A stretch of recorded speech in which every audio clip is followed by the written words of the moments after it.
Hi, and welcome to the Mental Health Raw and Open podcast. I'm your host, Jody, and I created this show to have honest, candid conversations about mental health in an effort to help reduce the stigma. I am issuing a trigger warning as many of the topics we discuss may be highly sensitive for some.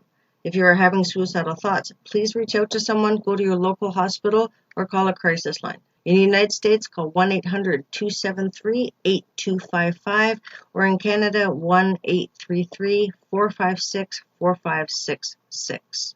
On today's show, we'll be speaking with Betsy Ross.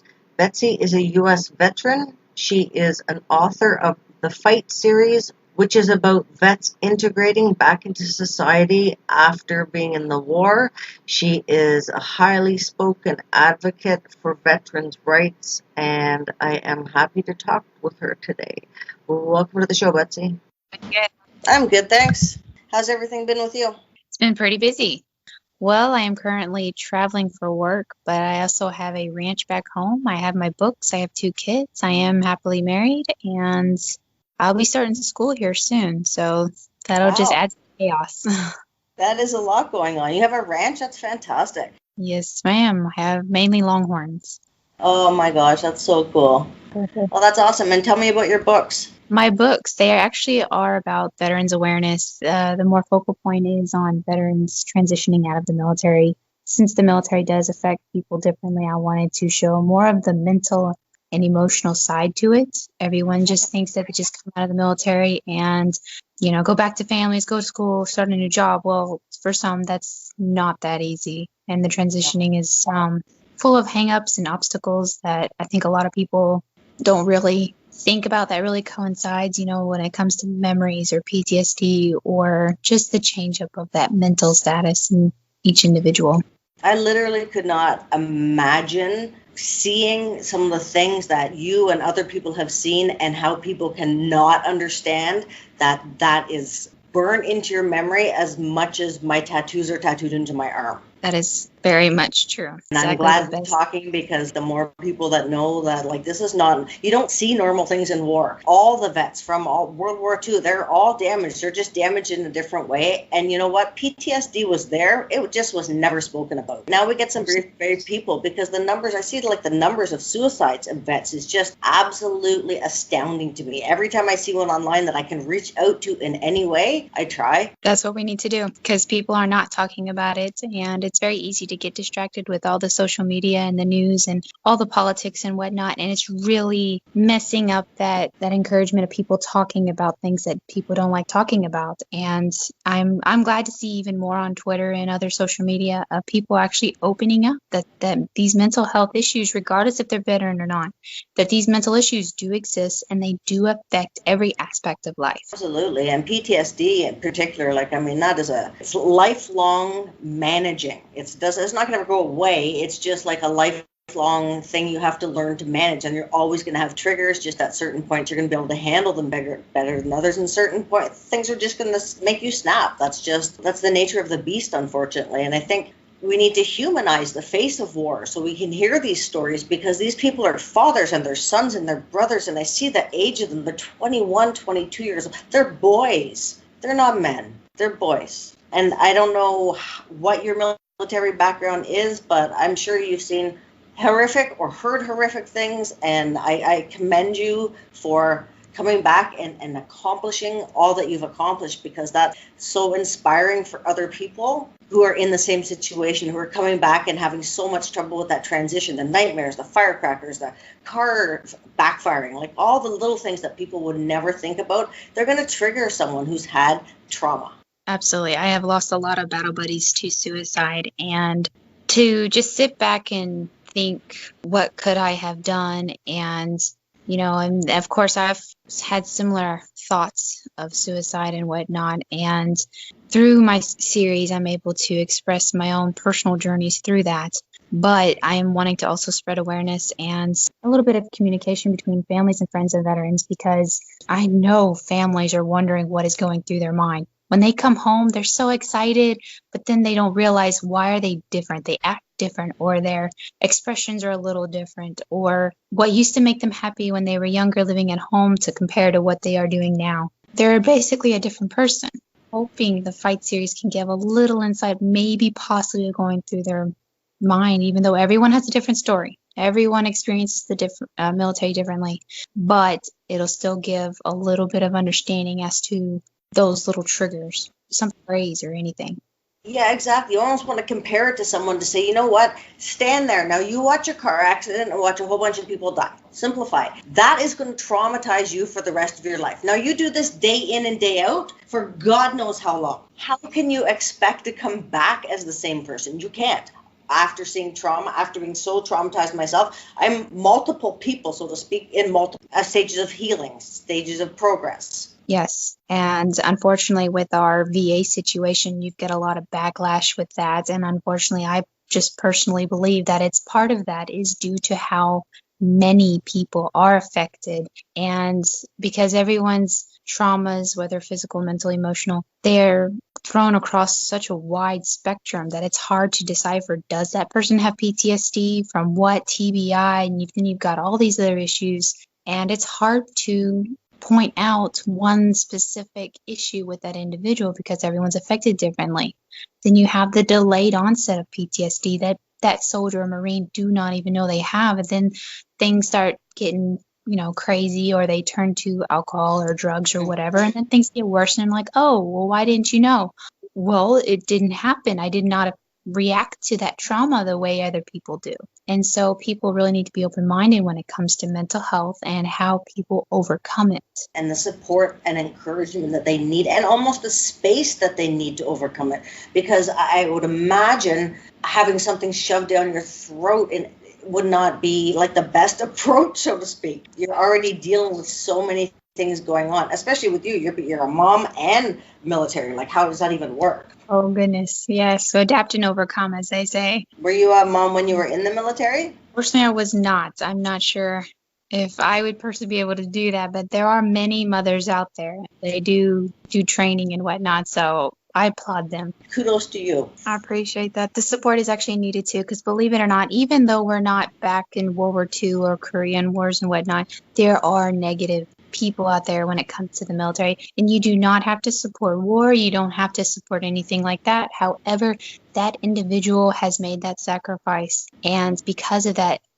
that weight of the world is now on that soldier or Marine's shoulders, and you don't have to support the war. Just encourage that individual to keep fighting for themselves and their families and their country, because when you are on the battlefield, unfortunately, they are not able to think about family, and they do to survive and keep them going through the day, but they can't think about those things when they're trying to focus on their own mission. Keeping alive. Yes, unfortunately, yes. And they have to look out for the battle buddies to the left and right. And that amount of pressure actually does affect the brain and how it thinks. And after a while, depending on how many deployments they've had, their brain keeps pushing back the good things because they get trained to focus on that so-called bad that they're facing day in and day out when they are deployed. And then when they come home, they can't get out of it. They can't bring those good ideas back to the front. And that's when PTSD and TBI and all these things, affect how their day-to-day life is. Even a simple thing, going to the grocery store, having a conversation, hugging their own child. Those simple things that to the regular society, they're like, well, this is a normal everyday thing. Why aren't they doing it? It's just common sense. And I don't understand why. It seems for like decades that vets just don't get support. You're quick to shift them off and train them to shoot a big gun and kill people, but you're not quick at all when they come home to help them adapt to spending months or years of shooting people. Like, where's the support, the mental health support, the physical support, like everything? It's unfortunately become more or less a so-called new research and event that all of a sudden, like, oh, PTSD affects people, or this Agent Orange and all this stuff they're just now coming out with. To us nowadays, it seems crazy, but unfortunately, that's how it was. And now we're coming out of the stigma, trying to get away from the stigma of behavioral health affects everything. It affects people. It affects, like you said, especially at such a young age when you're trying trying to literally fight for your life. And then all of a sudden now they get older and it's like, oh, it affects them even in their future and their families. And so now they're slowly starting to get these programs initiated. Unfortunately, it takes a very long time to actually get those initiations going to the correct people that need the most. Very hard part. And then of course you have the opinions and stigmas and stereotypes and, trying to get away from that it's not just men that are affected because they're on the front lines. Now you get women on the front lines and they have families, they have kids, it's just... There's no way that you could be a family member and not worry about someone in Afghanistan. You just could not. Even if you have to go about your daily tasks, in the back of your mind, that sense of fear is almost being married to a cop. When they go out the door, there's like that 12-hour shift that you're just almost, you got to go about your shit, but your fingers are crossed that she comes home alive. Absolutely. That's exactly right. It's very overwhelming. Even though I'm out now and I've been out for a while and I'm, still trying to set goals and succeed in life, it's every now and then that certain song or a phrase or, when I discuss my book with some readers and it's like, oh my gosh, then I have to really hold myself back and think that was me, or I survived that, or how did I survive? Like, how did I do that? Even coming out of it, because transitioning is very, very rough. I wasn't in too long because I got injured and then I got out. But even just getting out, when I really think about all the details of the people I spoke with and some of the encouragement I actually had, it was like, if I didn't have that, those simple day-to-day things, I don't know what I would be, where I'd be, who I'd be right now. And I'm really hoping I can reach out to those veterans that are struggling with that same mindset. It can be done. It can, even though the older generations now, they've like, well, our wars were different. But when it comes to that day-to-day life, it's much similar. And I'm hoping the veterans, regardless of what generation, can actually unite and relate stories and be open about it, because it's okay to not be okay, as they're saying now. And I think, what's been overlooked a lot, CPTSD. So PTSD is usually when you've seen a traumatic event. To me, war is not a traumatic event. Every hour of war is a traumatic event. So to me, that is compound PTSD, like having multiple abusers over multiple times. To say, it doesn't have to be, it's just not one thing. You can't be a soldier and just come home with one problem. It's a very good point. Nightmares and going back to sleep, and like I can't even imagine. And you said you got hurt, and like I'm so sorry that happened to you, but I'm so glad that you got to come home and didn't have to spend so much time there, if that isn't insulting. I appreciate that. It's quite an obstacle because I was not in a very good state of mind. I was not in a healthy relationship. I was not going anywhere good very quickly at that time. And I had jumped into school. They say that's a good thing, but I honestly don't think so. With my personal situation, it was not good. And even just going to class, just being around the students, I did not feel good at all. I felt like I was living still in the past and I didn't know what I was doing with myself. I'm like, why am I here? Why am I even doing this? And I was drinking very heavily and I was just ready to die. And then the VA did deny me to see a counselor. And I was like, oh my gosh, if the VA doesn't even care about me, my chain of command basically have thrown me out. So it's like, what is going on? I didn't know what I was doing. I didn't have a job. I jumped couch to couch. It was a very bad state of mind. And then I started the fight series and I had met my husband. I started a family and it was like all of a sudden good things happened and the right people came along and encouraged me like, hey, it's okay. Tell people your story. It's okay. And then I got other veterans and I interviewed other veterans involved to help me create the stories and the characters in the series. And I'm really hoping I can help veterans keep making it through to the next day. One of my best friends had committed suicide and I was like, I left post and a few weeks later you die. Like I wasn't there. It was like they had deployed and I was just back home just having a good day and all of a sudden they're in a bad state of mind too and take their own life. And so I was like, I don't like this. I don't like that people can just get into a state of mind and feel like there's nothing there. And that's not the case at all. We all have our struggles and battles and that we can make it through another day. We just need to create that support system. People have strength that they don't know they have until they have to have it. Yes. I don't know. I can't even fathom what you went through. Like, I'm not even going to get into it, but wow is all I can say. And awesome for writing books, because I think writing is such a good, healthy outlet for you. And it's also so educational for so many people. Like, when I put this podcast out, I'm going to like blast the books all over Twitter. I think because they're short reads, I think that's going to be a little more appealing to some. And I have some friends with a ton of followers, so hopefully that the word can get out and more people can read what they need to read to open their eyes up a bit. Because all you see is statistics. Every single day, 22 vets die a day. Whatever the number is, it is not acceptable to leave people with no support. You gave them trauma, now you don't want to help them out of it. Yes, that's where a lot of people question that. How can you send an 18-year-old overseas and just expect and not have the backup when they come home? That's one reason I really like the movie Forrest Gump, because Lieutenant Dan, that is like the absolute definition of what most stereotypical people think when they think veteran. They didn't have that support system. They just turned to drinking. They just turned to whatever outlet they can find because the VA turned them down, or which is very common, unfortunately. And they don't know what to do with themselves. They're lost. They don't even know who they are anymore. You know, here they were leaders. They were people someone can depend on, and that they do. Family, I'm sure it feels like a family. Yes, absolutely. It's exactly like what it has to be more than like just, oh, this is my buddy. Like, this is someone whose life depends on your life. That is more than a regular bond. Yes, and that's why I'm hoping I can get veterans to communicate again, because once we take off that uniform, it's almost as if, I don't know if it's someone is literally told anything. It's more of just, we just have this subconscious feeling like we don't have to be in formation. We don't have to be communicating with our chain of command like we usually do in the service. Usually you have to always have, someone has to always know where you are. You get out, it's all of a sudden, it's like, oh, no one has to know anything. Where I am. No one cares about me anymore. I have no one to vent to, even though that's not necessarily the case. But it's like when you get out, you're like, oh, well, now what? You'd also want to talk to people with like experiences to make it easier on yourself, right? Like, I'm open-minded, but you may talk to someone else who's just like, oh my God, I can't listen to that kind of thing. But if you have your, what did you call them? Battle buddies, which I think is a great name.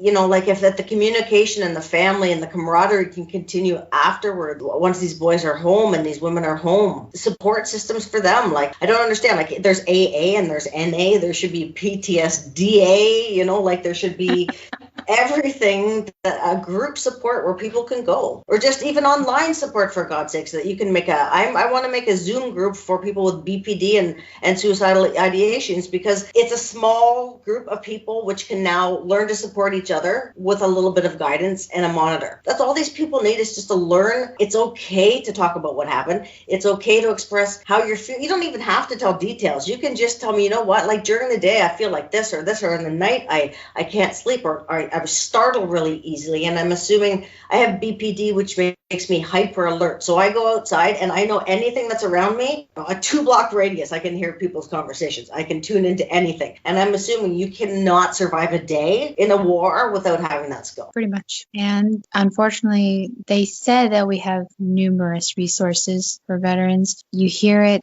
but I know in my own personal situation, the VA turned me down. So everything else was like, oh, well, I don't qualify. I wasn't diagnosed with PTSD. I wasn't diagnosed with anything. Hell, they didn't even know I had nerve damage, and they still don't. They refuse to acknowledge it. But when it comes to the dark state of mind I was in, I was like, well, no one can help me. My chain of command doesn't want to talk to me. I didn't know where to go. I didn't have friends at the time. And I just felt like I was going nowhere. And I know I'm not alone in that. And unfortunately, the Fight series is written pretty intense, and I know some veterans can't read it. I have someone I had served with, they said they can only read 1 page at a time. It's too much, and that's okay. And that's one reason I read each book in the series short, because that's what I wanted. I wanted it to be intense. I wanted people who hadn't been there to kind of get that emotional state of mind, because people are not understanding just how deep these scars are going, whether they deploy or not. Not all soldiers or Marines deploy, and they still get all things. Most people miss the camaraderie in the military, and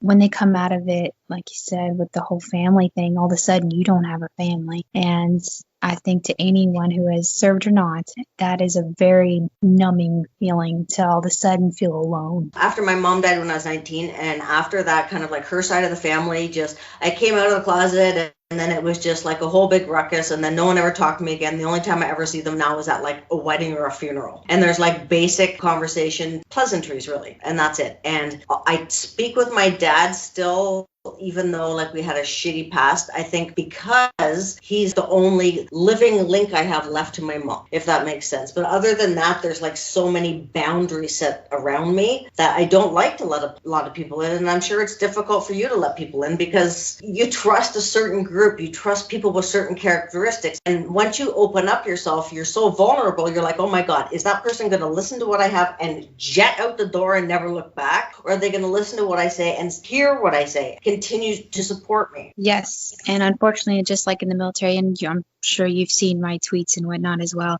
most people, and this is very stereotypical, and this is, of course, my opinion, but military, each individual, they're basically a number. They're just a warm body filling a position. And when you have been referred to as just a number, when you do go see a counselor or anything, they're not listening. You don't really feel like they listen. And there's a stereotype where, oh, every soldier or Marine has PTSD and everyone's story is the same, blah, blah, blah. And then they start tuning you out. And then they're like, oh, well, you have this. Well, here's a medication for it. When really that's not it at all. Even if you just wanted to get something off your chest, all of a sudden now you're diagnosed with everything in the book. And now they're just medicating us and we don't even know what's going on with us. And then you get one medication and you have to have another for the side effects of the first one. And then the second one plus the first one gives you another side effect. So they just keep handing out pills left, right, and center. Yeah, that's where you'll see all the jokes about, oh, you just need so many pills of ibuprofen and get on with your day. Drink some water while you're at it. That was it, though. Everyone laughs about it now, but that was exactly how they treated everything. Oh, you stubbed your toe? Well, here, take this ibuprofen. Oh, you have a headache? Oh, you got stabbed? Here, take some ibuprofen. Sorry, you got your leg shot off. Here, have a Tylenol. Pretty much. It's exactly why you see those memes. That's exactly how it pretty much felt. It was just like no matter what you had, or if nothing was wrong with you, take some ibuprofen and water and walk it off. And of course, being down now the battlefield, like the actual guns blaring type situations, of course, that's pretty much all you can do at the moment. Unless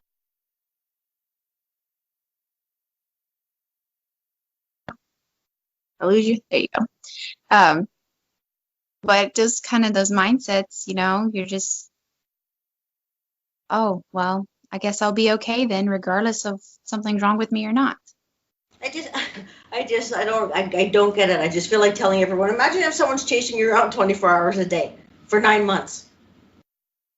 Literally. Because you have to watch everywhere you go, everything. You can't, I'm sure you don't get a solid night's sleep in Iraq or Afghanistan, anywhere. Between the temperature, the gear you're carrying, the fear, who can sleep through all that? Never mind what you have to do during the day or missions or whatever else shit you have to do. It's all awful, it's all traumatizing, and it can't not be. And as you said, it's all different with different people, but the bottom line is everyone is coming home with an injury, a brain injury of some sort. Some degree, because for a lot of people, they can just flip a switch where they don't think about home so much. And then when they come home, depending on how extravagant anything happened or not, or how many deployments, for some people that switch doesn't come back on very easily, and a lot of people get stuck in that state of mind, and people do not realize, like, oh, they're just crazy, they're just gonna shoot up everybody. That's not exactly the case at all. It just depends on that individual's experience, but it's a scary state of mind for that individual. But we cannot be scared every time we hear the word PTSD, because it does not just affect soldiers, but again, stereotypes are making society scared to help that individual, because they think the negative, they think the worst, and really that individual needs help. And especially when you've, quote, been dehumanized, because that's essentially in a way what you have to do to go to a war. So, and now you come back and you're just thrown into this environment where everyone's just gone about their day and done their thing for God knows however long you were gone for, and you're just supposed to get up and have orange juice and eggs and bacon in the morning and go about your day like nothing ever happened and just fit back in. It can't happen. And I think these vets need to be humanized, and for people to be able to reach out and say, you know what, I'm struggling. And I encourage anyone to reach out and just say, I'm struggling. And I promise, in the mental health community, there is someone that will listen. On Twitter, my DMs are open to anybody. I have thousands. I don't care who you are. If you need talk, and some people just need someone to listen. They don't need an idea or a solution. They need someone to make them feel human and validate what they're feeling. Absolutely. Exactly. Like, how did you get yourself out of your rut? I ask myself that all the time. Honestly, I'm not even sure. I think it was just, well, first, it did help when I talked myself into creating the goal of quitting to drink. And I didn't touch any alcohol for 2 years straight. And now I hardly drink ever. But there was a time where I wanted to end it all numerous times, and it was literally minute by minute. I was just waiting, like, is this it? Should I just do it now? This and that. And then someone would say something on social media or in person, and I'd be like, I think I should set a goal. And that's when the goal setting for no alcohol for however long. And I think that's what became the new purpose setting, if you will, because a lot of people feel like they have a purpose anymore. So I was like, well, let's make a goal. Stay sober for X amount of time, or let's go for a run. How far can you run today? Or, hey, how many conversations can you actually have today? Because I do have severe anxiety, and talking to people is very difficult. But since writing my book, it has helped me be able to be open with people and communicate with people. And then I feel more comfortable. You know, my pain is actually not that rare. A lot of people go through similar things. And because of that, I don't feel alone. And now I can embrace the world and live life to the fullest, just like I had promised myself. You know, do I want to go back to school? Okay, go back to school. Oh, do you want to set a running time? Then do that. Start a family? Go for it. Remarry someone who actually makes you happy? Go for it. Change your degrees, get your, your second bachelor's or your PhD or whatever, then go for it. And that's what's so amazing about my life now. Everyone thinks, I'm crazy just for trying to do so much at once. But that's what I want to do. I set so many goals, and how many can I achieve today? And that's what I've been doing. And now I've got a purpose again, writing my books and career. And now I've got kids that can look up to me, keep fighting on. They have a good role model for a mom, that's for sure. I'm hoping I can actually reach out to my readers too. And I know I've spoken with some of them, and they definitely put smiles on my faces too, even though they may not know me in person. They may not know what goes behind the scenes kind of thing, but they have definitely brought back a little bit of that camaraderie, even though we may not have been in the same brigade or, we were in the same unit or anything like that. You don't have to. When you share something similar with somebody, it gives you that humanization that you had just talked about, that like, oh, I'm normal for the most part. We're all crazy, so we're normal. We make it through another day. And that's the key. And I think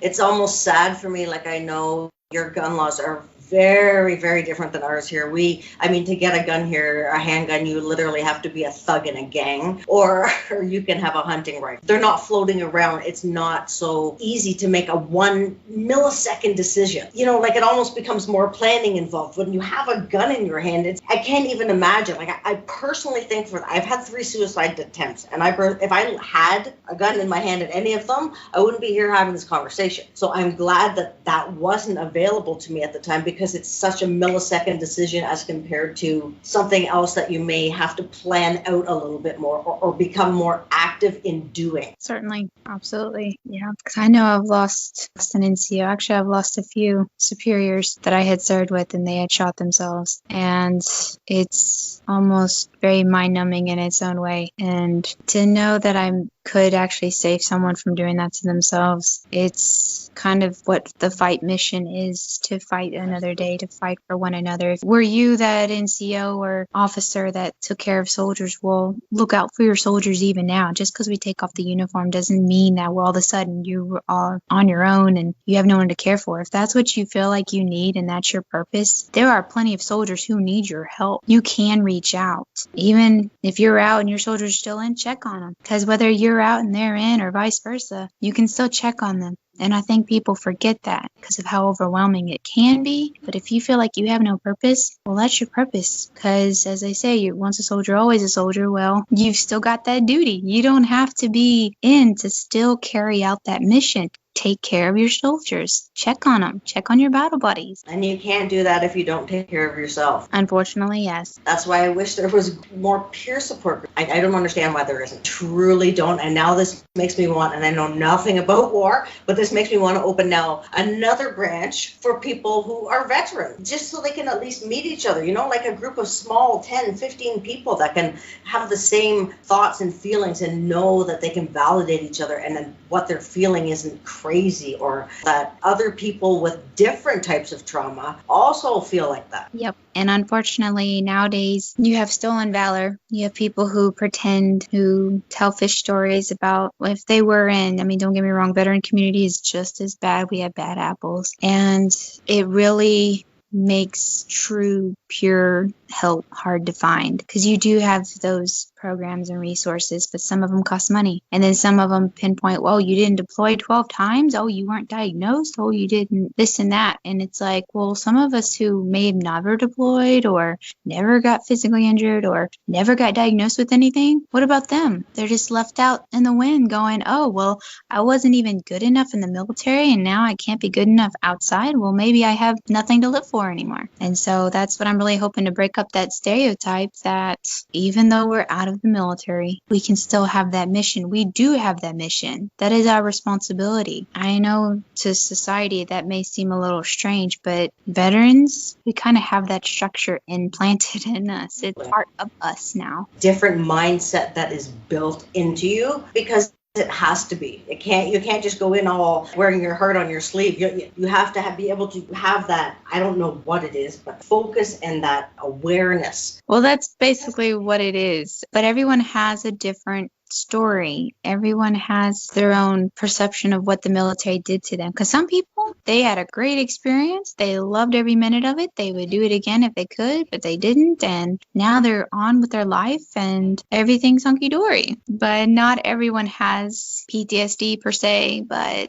it's a very touchy situation, a very touchy subject. And I knew I was going to have to face that when I wrote the series and published it. And I've had some negative feedback on it, like why bother, or, well, I've done this and that and I got over it and they didn't. They should be able to. And I think there's just so many people focused on semantics and, oh, you didn't get diagnosed, therefore it's not real, or, oh, that person has stolen valor. They must all have stolen valor. Who can we trust? What do, this and that. And then just the rest of us like, oh, well, I probably do have PTSD, but I'm just going to sit here and dwell in my misery because no one's going to believe me anyway. And so it's very, very hard to filter out exactly issues, because there's a lot of them, and it's it's hard to filter out the good and bad, and was it a real trauma situation or not? And there's just so much involved in the veteran community that you can't pinpoint anything, and it's very hard to reach out. And that's why I wrote the book so generalized, so that many people, regardless of what their job was, regardless of what their rank or gender or whatever, they can try to relate or have similar ideas to what the characters had in their situation. I know that they can feel those emotions because it doesn't matter. I wrote it very generalized so that it didn't matter, that what their story was, they would be able to relate and not feel alone. That's awesome. I think it's needed. It's so badly needed. That's what I'm hoping so, because I don't want it to be discouraged that, oh, it's just another veteran source, that it's just, something else. I wanted to have a different perception. That's why I wanted to focus on the emotional and mental side of it, the ideas and the memories, and whether it was just them staring at a picture frame or something, or hearing a song, all of a sudden they were back in the past where something happened to them, good or bad. Something happened, and then they get thrown into that, and then in the present, the person's like, you okay? And it's like, oh, yeah, I'm good. I'm just having flashbacks, and it's okay. PTSD, as you said, it's not just for soldiers. And I think I personally went through years and years of sexual abuse. So I suffered from the same things for so long, with not wanting to sleep or having these flashbacks, and then trying to figure out, was that real, or is this a flashback, or was that a dream, or what's happening? The picture never becomes completely clear. So you almost have to clarify it for yourself in order to make a sense of peace, if that makes sense. Oh, it does. Definitely does. I'm sure you're still triggered and traumatized, but it sounds like you've really done a lot of work to recover and get to where you are. Yes, I have even surprised myself. I like to believe everything happens for a reason. I know that's hard for some people to accept, but for my own personal journey, it was definitely everything happens for a reason. And I know I definitely had all those jigsaw puzzle problems too, that sometimes I still have to sort out, did that really happen? But again, I can't keep focusing on the past. There's so many things I would probably do again and do differently, but would I even be the same person? No, absolutely not. I've learned in my own personal way that I can't see life that way. I can't see life like, what would I do different if I had the chance? I don't want to think like that because it's not possible. And then I get stuck in that mindset, of helplessness, or that overwhelming pressure of like, well, you should have done this. You should have done that. Maybe they'd be alive. Maybe this and that. I can't do that. I need to focus on the future. What can I do now? I can write a book. I've always wanted to write a book. Let's write a book and let's try to inspire people to keep going. They can't think like that they are still in the past, stuck in the past, that they can change the world living in the past, because that's not how life works. Life keeps going forward. What can you do now? Yeah, I think as you've done and breaking things down, people set such overwhelming goals for themselves and then like are so disappointed and then get in that routine. I've done it a million times myself, and now I'm learning, you know what, if you take that giant goal and break it down into 10 small tangible goals, not only will it get done, it will also not be as heavy for you while you're getting it done. It won't be as stressful for you while you're getting it done. It's beneficial overall. Absolutely. And it's always the small things. It really is. I've always thought, I tried to make like a 10-year plan or a 5-year plan right as I got out. That was not cool, because I really disappointed myself in that first week. So you're like, what the hell's going on?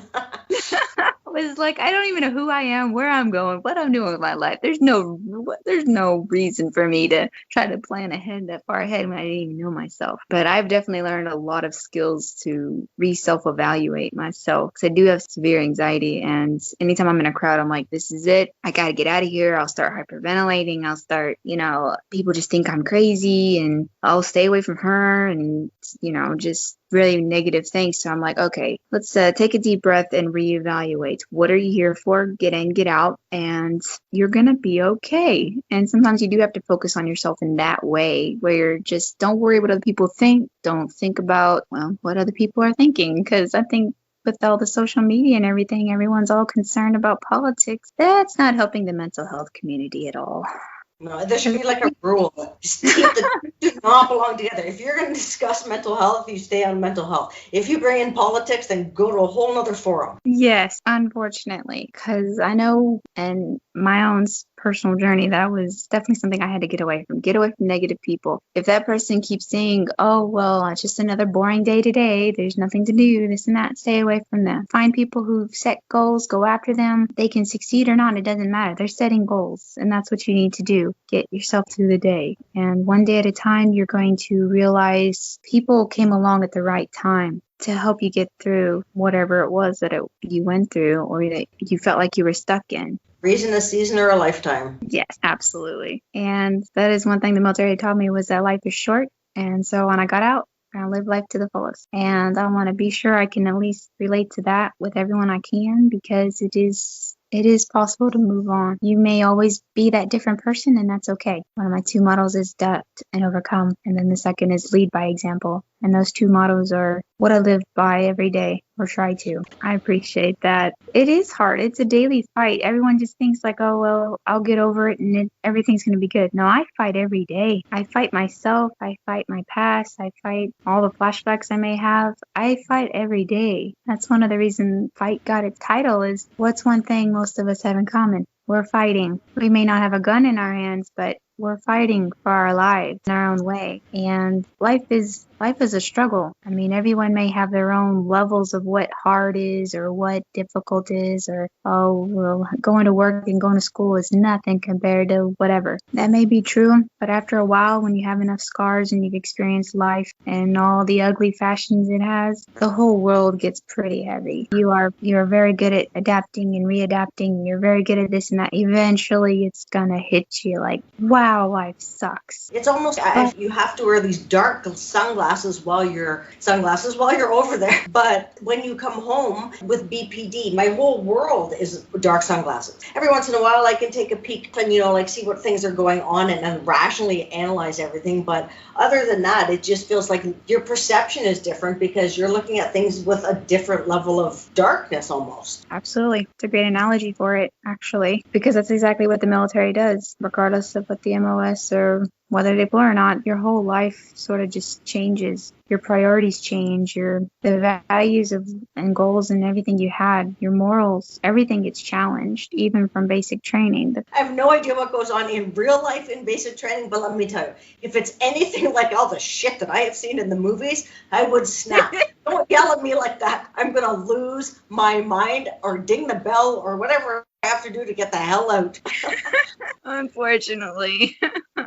Like, I can't even fathom. Like, is it really, eh? I can't imagine. Like, honestly, I don't know. Maybe when you're younger, you're more adept to changing like that. When I'm old, I'm just thinking, like, excuse me? Like, what's your tone?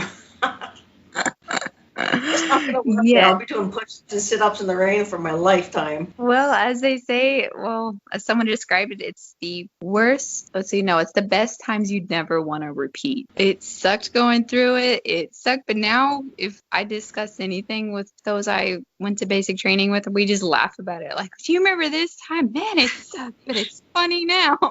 Yeah. Oh my God. Yeah. Yes. Even those who deploy, there are plenty of funny stories too. It sucked during the moments, but we can laugh about it now. And it's okay to laugh. You have to allow yourself to have all emotions, not just anger and fear. You have to understand it's okay. Allow yourself to have pleasure. Allow yourself to take the sunglasses off every once in a while. Like, even if I talk to a lot of people and I tell them, if you have to breathe minute by minute, then it's minute by minute. Before you know it, 1 hour is passed. An actual suicidal crisis point is 10 to 20 minutes long. The build-up can be days long. The end of it can be days long, but the actual 10 to 20 minutes needs distraction. It needs empathy. It needs listening. It needs something. And if you can provide that something in any way, by reading your book, by reading a page of a book, by listening to this podcast, anything that you can do to distract yourself through that heightened period, your brain will settle itself down. That's just the way adrenaline and chemicals work. Absolutely.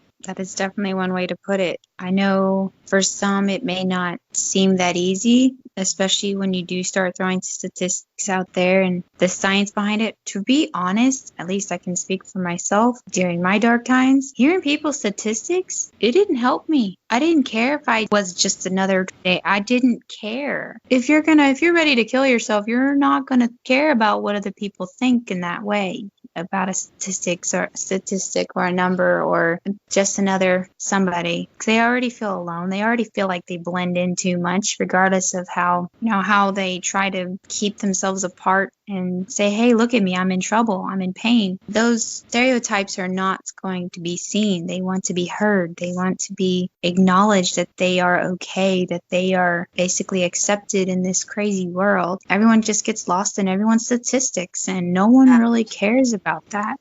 Statistics are numbers. Visually is entirely different than listening to a number going in your head and out the other one, which my short memory, I've forgotten what the statistic was already anyway, but I did not forget the visual. That is very true. Then the other side of it is they may not remember who you are, but they'll remember how you made them feel. And that's kind of what I wanted Fight to do. And you are right. The visual thing is very true, because people hear statistics every day. And then all of a sudden they do see a visual and go, oh, that's what those numbers meant. And when you're dealing with mental health, you don't have that kind of lag time. Like you said, you've got a window, and to catch that window for each individual, that would be very overwhelming as it is. And so get people to at least talk about it, then we can find those windows. Absolutely. And for people to know that it's okay to reach out, and 9 times out of 10 out of the hundreds of thousands and millions of people that are online, someone is going to say, how can I help? What can I do? Do you need to talk? DM me, whatever the case may be. Someone will answer your call. You just have, the hardest thing is taking the first step in anything, starting a new job, starting school, whatever it is. Once you start, the ball's already rolling, so it's behind you. It's the push of the ball in the first place to get you ahead of it, which is the hard part. Very true.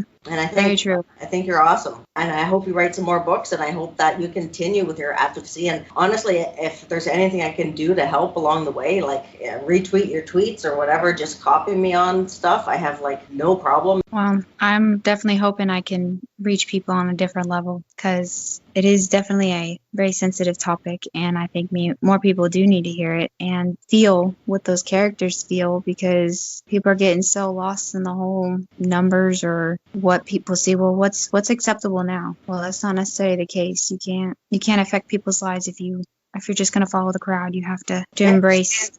Absolutely. You have to embrace who you are and be true to yourself. And I think so many people, and as I said, like, I don't believe anyone is truly healthy. I believe a lot of people have issues that they will never, ever even think to deal with. That's it. Just shove them in the back of their mind and they will never deal with them. And they'll walk around with this mask for their entire life. That's just how some people will manage their existence. And that's fine. However you have to get through. However, that doesn't really help, because it doesn't apply to the masses. The masses need mass education. They need to know. They need to be informed. As you've done it in a book instead of a biography, it's easier to start reading a book and get attached to a character. You've written a character. I don't know what they look like, but now in my mind, I have to make this guy. I have to you envision this lady, or she's blonde hair or whatever else. And you build up the character so much that you get attached to it. And in a short book like that, I think it's going to be harder to put down. You want to know what this, you're going to feel that you're going to feel for this person, not compassion. You're going to learn empathy. And I don't think empathy is really something generally that can be taught unless you have to go through something. You can understand suicide to a point, but you don't get it unless you've been suicidal. I will never get what it's like to be in a war, no matter how many books you write. I just can't fathom it. And that's okay. Yeah, exactly. It really is. And as long as we continue to open this conversation up, and to a lot of people, I think the better it's going to be, the easier it's going to be for people to say it's okay. Even write shit down. Like, if you're angry or you're furious, just write shit down, rip up the piece of paper or burn it or rip your pillow to shreds. I have so many techniques I've given to people that self-harm. You just need to get through that little bit, that you want to feel some pain because you're punishing yourself, and physical pain is better than emotional pain, and it just goes on, and it's this horrible cycle. Yes. When it's broken, it's such a weight off your shoulders. It is, and that's the hardest part, getting people, when I try to inspire people, live life to the fullest or embrace the day kind of thing. You're not going to see that unless you have overcome an obstacle or another. You're not going to see it. And so I try to write the series in a way that bad is going to happen no matter what you do. And so you have to be able to readapt and go, okay, here's something negative. How are we going to get around it? Or how are we going to get over it? You can't think of a good word for it, but you got to rebound every time. You got to jump back. You have to be persistent and just keep on going and going and going. Because if you don't, you become stagnant, and stagnant's comfortable, and comfort is not necessarily a good thing. I wrote a blog the other day about how people are almost attached to their trauma, myself included, because I've been in trauma for 40 years. So I don't know really what it's like outside of trauma. So inside trauma is comfortable because that's what I know. So to step out, I wrote for a long time. I have a lot of blogs out. I have posts here and there. I only started a podcast recently. So this is a whole new thing that took me to step out of my comfort level, because all of a sudden I'm more exposed. People are going to say this, or my God, they're going to hear my voice and think this, or, the anxiety that goes through your head, as you well know, it's madness in itself. You have to get there, even if it's small progression. You just either you take baby steps or you jump the hell in, one of the two. Yes, because it's been probably over 7 years now since I've been out, and I can certainly tell you that it didn't happen overnight for me to just embrace everything. Embrace life, embrace pain, or embrace my past. I've always been set out to, what could I have done differently? That was pretty much the mindset, because even though I was home, I kept getting emails or messages like, hey, so-and-so just died. And it's like, even now, I feel like I'm surrounded by death. It just seems like death is everywhere, even though I'm out. And I'm like, I'm out. Why is this still affecting me? And I know I'm not alone in thinking that. So I try to embrace pain for what it is, and I have my own way of dealing with it. But I do want to encourage people to keep just fighting, because we can all inspire one another. Even though we weren't generals, we may not have extravagant stories or anything like that. We can still inspire people. We can still help one another get through the day or through a situation. We can still motivate one another on a civil manner and a civil, way to basically just fight back, fight life. Push people to continue the fight, even if it's a daily fight. Just like when you cut yourself or you get hurt, there will always be a scar. That scar isn't going to go away in 25 years. It's always staying on your arm. Right. So impressed with you, and I'm so glad that you took the time to talk to me. And I hope you continue to write. I hope that fight for and through 3 and 5 and 6 continue to come out. And right now you're going to tell me all your Amazon links and shit, so I will post them when I put this podcast up. But yeah, the books are called what? Fight? The Fight series? That's the general title. I keep calling them. The first book is called Fight, and then basically Fight 2 is to fight again, and Fight 3 is to fight back. Oh, there's already 3 out? I'm working on 3 right now. Almost done with it. It's scheduled to be published by the end of the year, if not sooner. Excellent. And I know I'm already planning for Fight 4. And so it's a very ongoing, very, I guess it's like a network effect. I know some people are not a fan of that, but I have to give different perceptions to a situation. And so I have to keep jumping perspective. So that is definitely something I try to warn people, that you're going to jump characters often so that you get a feel, because I write from the feelings of that character. That's awesome. I think that's the way to write. People tell me that I write in a way that everyone can understand, whether you're like 6 or whether you're 90. It's broad enough and the words are not too big, but they're not too small. And there's just that fine balance there that you can kind of reach a larger crowd. And I think with being able to get attached to a character or multiple characters, you're going to learn compassion. You're going to feel compassionate for these characters, which is now going to humanize this statistic that is thrown in someone's face every day. Put a picture up. This man here, John Smith, he ended his life. He died by suicide because of trauma. So I thank you so much for your time. And once I get you up and published, maybe like a couple months, I'd love to have you back on and see where you're at, where Fight 3 is at and Fight 4 started, and what's going on the ranch. And I hope your kids are well and they have a great mom. You show you're strong and brave and vulnerable and courageous. And I think those are things that are admirable to have as a parent, for being a fantastic person. And I'm going to thank you for what you felt that you needed to do, and I'm glad that you had the skills to be able to do it well enough to come back. I am very grateful. I am very grateful for the supporters, because support is actually very much needed too, because it's not all out there. Well, my DMs are open anytime. You can tell any of your friends. My Twitter address is on. You can just look it up online. As soon as you see my name, my Twitter address is posted everywhere. So again, I don't care if anyone DMs me, I will always get back to you. It may take a little bit of time, but I will always answer you. So just even being able to vent to someone you know is going to listen might help. So Absolutely. Keep reaching out, people. Same goes for you. If you need anything ever, you need support, you need a kick in the ass, whatever you need. I can be all military, like, yeah, right. I didn't even make my bed. First I don't make my bed, and now I don't get yelled at. This is 2 strikes that are not good. I'll take you up on that. Yeah, all right. No worries. Anytime, my friend. Anytime. Thank you so much for your time. Yes, and ma'am. You take care of yourself. Absolutely. You do the same. Will do. We'll talk soon. Yes, ma'am. Okay. Bye-bye, hon. Bye-bye. Well, as we wrap up the show, I would like to give a warm thanks to our guest, Betsy Ross, for sharing her time and her story with us. If you enjoyed today's podcast, make sure to subscribe to the show so you never miss another episode. If you have any comments or questions or wish to be a guest on the show, you can message me at OneLastKick71 on Twitter, Jody BEE on Facebook, or through my website, jodybetty.com. Links can be found on the podcast website. Thank you again for spending your time with us. Hopefully we can help to eliminate or at least reduce the stigma around mental health. Until next time, take care and be well.